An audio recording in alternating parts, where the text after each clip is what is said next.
cette vidéo, je vais vous partager comment on a fait pour scale un compte à plus de 10KD sur Pinterest Ads et je vais vous partager en détail la stratégie qu'on a utilisée et comment la répliquer de votre côté. C'est la stratégie qu'on utilise à chaque fois et qui nous permet d'avoir des résultats de ce type pendant que tout le monde se fait la guerre sur Facebook et Google. Donc soyez attentifs et je vais vraiment tout vous partager dans cette vidéo. Donc on va se rendre directement sur l'écran. Comme vous pouvez le voir, il y a différentes campagnes sur le compte et on a dépensé 30 000 euros sur ce mois-ci, donc 1KD en moyenne pour 326 000 euros de générés. Au global, donc on a des CPM qui sont à 1,22 euros, ce qui est ridiculement faible comparé aux autres plateformes. On est vraiment sur des CPM beaucoup plus élevés. Ça nous donne un coût par clic à seulement 13 centimes, 24 millions d'impressions. Donc c'est vraiment des perfs vraiment ouf, sachant juste qu'il y a une campagne de retargeting ici, 9,3 de fréquence. Mais pour le reste, c'est que des campagnes d'acquisition. On va chercher des personnes qui ne nous connaissent pas. Donc voilà, c'est des résultats qu'on arrive à obtenir quand on maîtrise la plateforme. Et c'est ce que je vais vous partager dans cette vidéo pour que vous puissiez répliquer ce type de résultats de votre côté. La première étape, c'est de se créer bien évidemment un compte Pinterest Business. Donc Pinterest Business, je vous mettrai le lien juste en description. Donc vous créez le compte professionnel bien évidemment. L'étape d'après justement, c'est d'installer l'application si vous êtes sur Shopify Pinterest fois Shopify pour plugger votre catalogue shopping et votre pixel également. Donc vous cliquez ici sur ajouter l'appli une fois que vous êtes bien connecté à votre compte Shopify et puis après une fois que c'est fait, vous allez plugger Pinterest et Shopify afin d'avoir votre pixel et votre flux shopping qui est installé directement. Une fois que c'est fait, vous vous rendez sur Pinterest. Sur Pinterest, ici, vous avez ici votre compte. Le but, dans un premier temps, c'est vraiment d'avoir une bonne image de marque. Comment on fait pour avoir de gros ROS et pouvoir scaler fort à ce point-là sur Pinterest? C'est vraiment en travaillant sur notre image de marque. On n'a pas juste un compte vierge où on met juste de la publicité. On a un compte qui est vraiment travaillé avec également une petite stratégie organique qui nous permet de maximiser notre potentiel. Et quand il y a une personne qui clique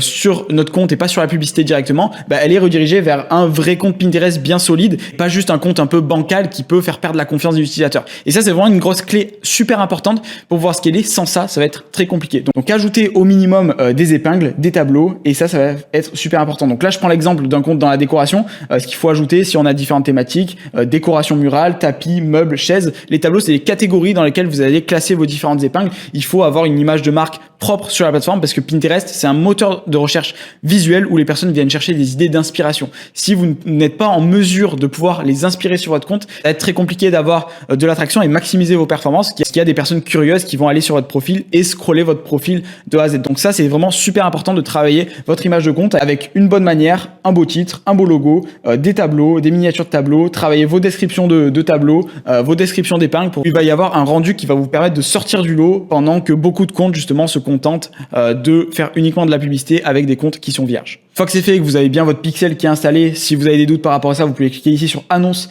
et conversion. Et après, l'étape d'après, c'est d'insérer vos éléments de facturation. À noter que quand vous utilisez l'application Pinterest fois Shopify, vous avez 85 € offerts qui vont vous permettre de tester la plateforme de manière 100% gratuite. Donc si vous souhaitez faire un petit test de votre côté de manière gratuite sans dépenser un seul euro de votre poche, vous pouvez plugger et derrière utiliser ce crédit-là. Et j'ai sorti une vidéo dans le passé à ce sujet que je mettrai également en description si vous voulez la regarder plus en détail. Je ne vais pas passer en détail sur tous les mini paramétrages du compte. Je vais vraiment passer à l'essentiel parce qu'il y a différents tutoriels complets sur ma chaîne où je détaille vraiment tout de A à Z. Donc on va passer maintenant directement à la partie création de votre campagne publicitaire avec les meilleures pratiques pour pouvoir scaler dans la bonne direction. Donc on clique ici sur annonce, puis sur créer une campagne. Une fois que vous êtes sur cette page, l'objectif, ça va être de sélectionner directement l'objectif de conversion ou de vente par catalogue. Donc vente par catalogue, c'est pour la partie flux shopping. Donc dans les campagnes que je vous ai partagées, il y a une campagne de vente par catalogue qui performe bien, mais ça nécessite d'avoir au moins 30 à 50 produits pour vraiment laisser de la marge de manœuvre à l'algorithme de Pinterest et pouvoir scaler fort sur cette partie-là. Si vous n'avez pas autant de produits, je vous conseille de partir sur des campagnes de conversion et c'est ce type de campagnes-là qui vont vous amener le maximum de ROI sur vos campagnes. Donc sélectionnez l'objectif de conversion ici. Là, je vais pas pouvoir parce que je suis sur un compte exemple, mais peut-être que vous avez un message similaire. Si c'est le cas, il faut juste que vous débloquiez l'objectif de conversion. Comment faire? Soit vous avez du trafic externe qui arrive sur votre site qui vous permet d'avoir des ajouts au panier et des achats de la part de clients. Donc dans ce cas-là, juste patienter 24 à 48 heures. Sinon, de votre côté, faites certains ajouts au panier ou certains faux achats avec le pixel qui est bien installé. Ça va permettre à Pinterest de comprendre les événements d'ajout au panier, d'achat et derrière, du coup, de vous débloquer cet objectif à échéance entre 24, 48 ou 72 heures maximum. Donc une fois que c'est fait, vous cochez bien objectif de conversion ici. Vous pouvez nommer votre campagne. Donc là, je l'ai appelé test ici. Après, il sera marqué test / conversion.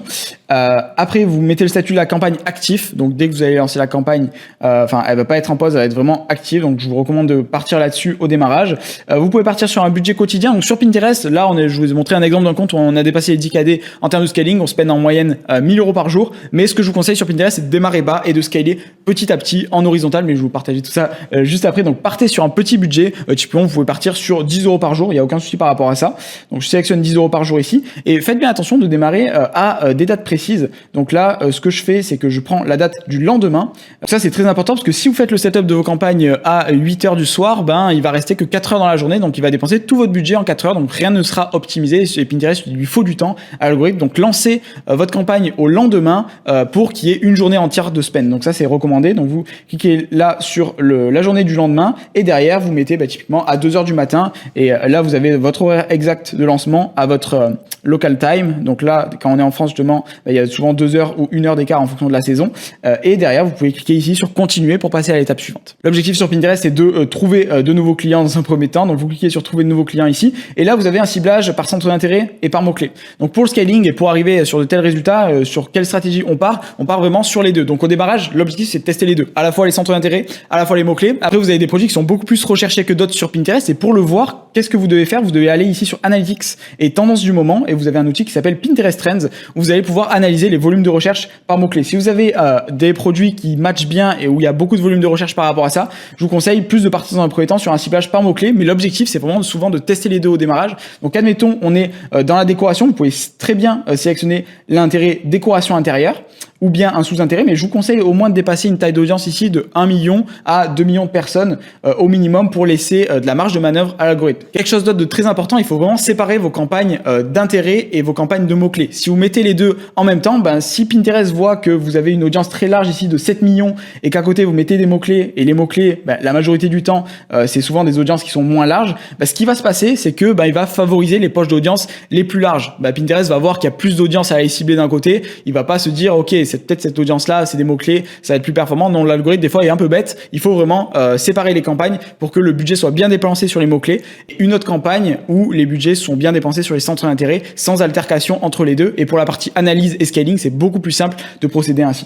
Donc pour les mots-clés, je vous invite vraiment à dépasser les tailles d'audience de au moins 100 000 personnes, si c'est le cas. Mais après, vous pouvez avoir une stratégie sur ces budgets-là, si vous partez sur des petits budgets avec des tailles d'audience moins importantes. Mais juste voilà, sur la partie scaling, il faudra être très vigilant à ne pas trop épuiser l'audience et avoir des coûts publicitaires qui augmentent parce que vous shootez sur une base d'audience qui est trop petite. Donc à ce niveau-là, pour mettre les mots-clés, vous tapez par exemple ici, je vais marquer salon, je vais taper canapé.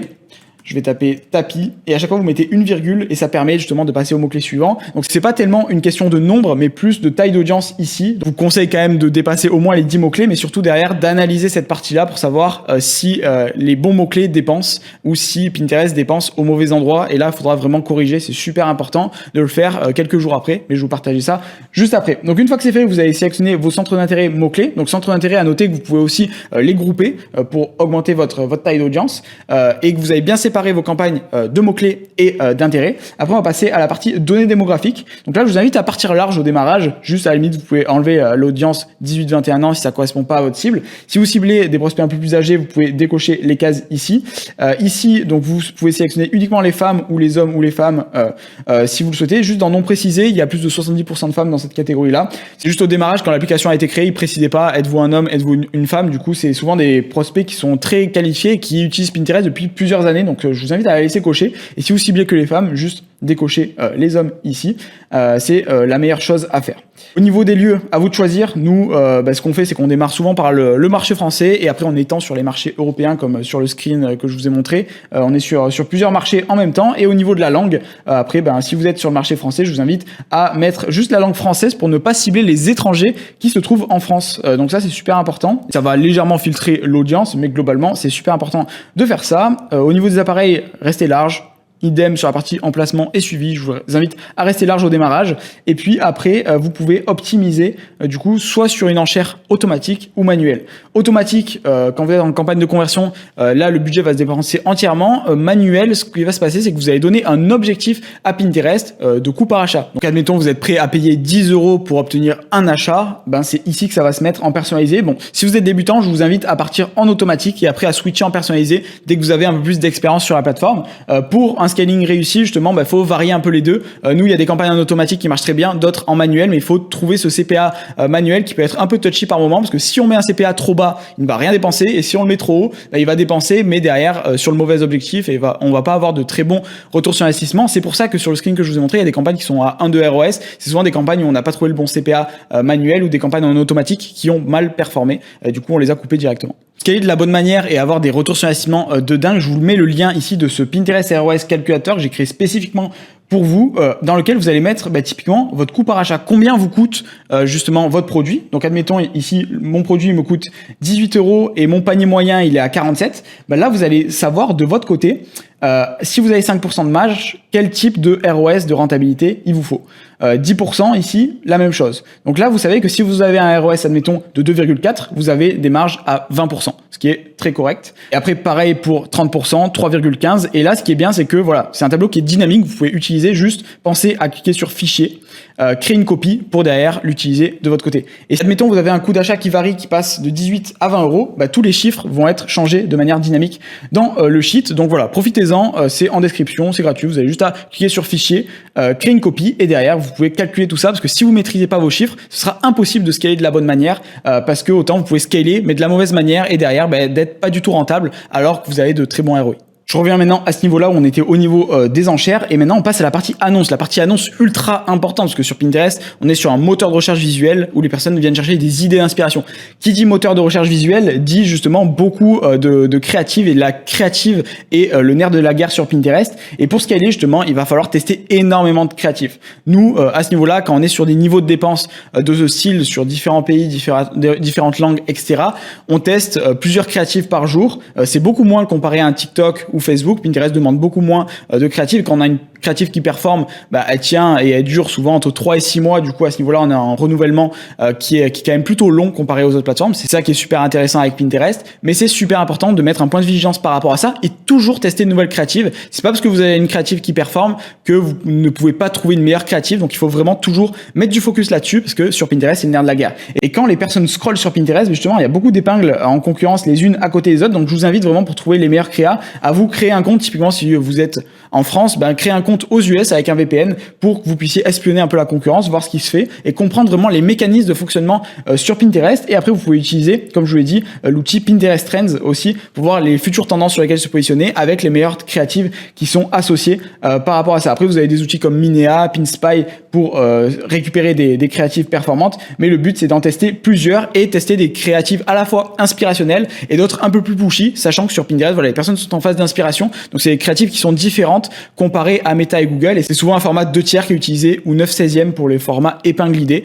Donc c'est super important de scaler par rapport à ça, parce que si vous avez une épingle carrée, il y a de très fortes chances qu'elle ne sorte pas du lot comparé à cette épingle là qui prend beaucoup plus de place dans le feed. Donc au niveau des annonces, ce qu'il faut faire après, c'est sélectionner des épingles. Je vous invite par ad group, donc par ad set dans Pinterest, d'en sélectionner entre 3 et 4, 5 maximum, mais pas plus, parce qu'après on a remarqué nous de notre côté que le spend se dépense de manière très aléatoire si on dépasse les 5 créatives en acquisition. Donc super important, vous en sélectionnez entre 3 et 5. Donc là je vais en prendre 4 ici, tac, ajouter les épingles. Et là l'objectif c'est de tester aussi différents liens de redirection. Sur Pinterest, on est sur des personnes qui sont en phase d'inspiration. Ça veut dire quoi? Ça veut dire que les pages de redirection sont souvent différentes comparées à celles de Facebook. Nous on optimise vachement parce qu'on sait que le trafic de Facebook est très différent comparé à celui de Pinterest. Facebook redirige vers des pages spécifiques, Pinterest vers d'autres pages spécifiques qui sont souvent un peu plus larges, où on laisse les personnes s'inspirer sur notre site web également. Et c'est une des grandes clés à avoir sur Pinterest au niveau des pages de redirection. Donc testez-en beaucoup, c'est super important parce que vos résultats peuvent passer du simple au double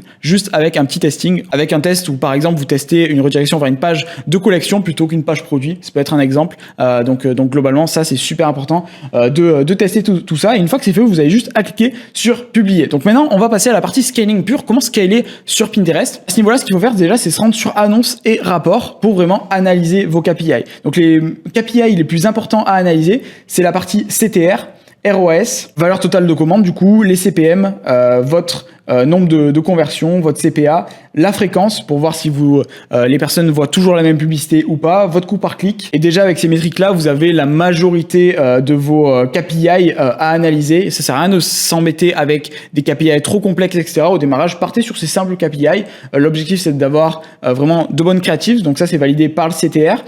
Une page de redirection qui convertit bien. Bien regarder le drop que vous avez de performance entre la partie ajout panier et achat. C'est super important également. Et après, si on reprend le screen ici, bon, vous pouvez voir qu'il y a beaucoup de campagnes. Et là, on est sur un compte où il y a à peu près 15-20 campagnes au global. Et pourquoi? Parce que sur Pinterest, on est sur un scaling horizontal. On va beaucoup plus fonctionner par système de duplication comparé à un système de scaling vertical où, admettons, on prend une campagne et on la passe de 10 € à 100 € par jour. Sur Facebook Ads, ça se fait sur plusieurs jours. Sur Pinterest, c'est pas du tout le cas. Si vous faites ça, vous allez vous retaper une phase d'apprentissage qui est justement la phase où l'algo va tester différentes poches d'audience, différentes créatives, et vous allez voir vos ROS tomber à 0. Donc ça se passe pas du tout comme ça sur Pinterest. On n'est pas sur un scaling où on va augmenter drastiquement le budget dans la campagne, parce que si vous faites ça, l'algorithme va pas du tout aimer et va vous pénaliser. Comment on fait? Justement, on fait du scaling on appelle ça horizontal. C'est un scaling beaucoup plus complexe où il y a beaucoup de duplication, dans le sens où on va dupliquer certaines campagnes, et derrière ces campagnes-là, l'objectif, ça va être de trouver de nouvelles créatives, de nouveaux mots-clés, de nouveaux centres d'intérêt pour pas qu'il y ait de concurrence entre les campagnes.